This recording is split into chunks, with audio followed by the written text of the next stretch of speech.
We're here with George Fulton, an economist for the University of Michigan, and he has an economic forecast for the next few years in the Ann Arbor area. And George, one of the themes of your report is a discussion about the education gap that we're going to see develop, and the fact that the high education industries will see higher employment over the next few years, whereas the low education industries continue to struggle. What do you think is driving that? I think that the focus of the future is going to be on those activities and industries that employ higher educated, higher skilled workers, and we see those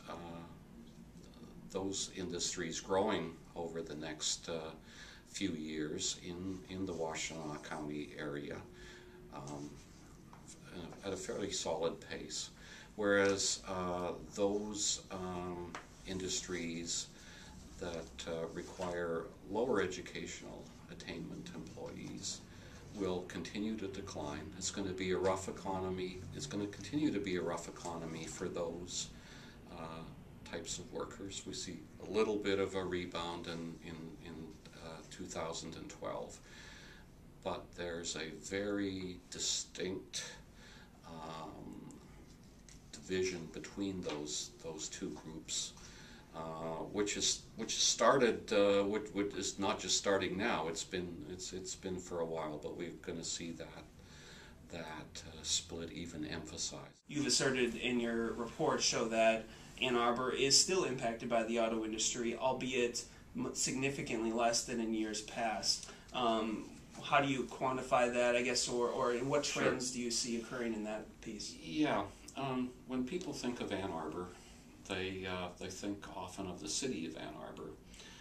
Our focus was on the county, and there's an awful lot of auto employment that's on the in the eastern part of the county.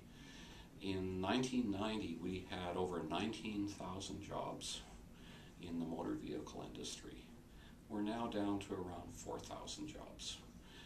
And just a sliver of overall employment. Just a sliver when it used to be a much bigger proportion of the economy.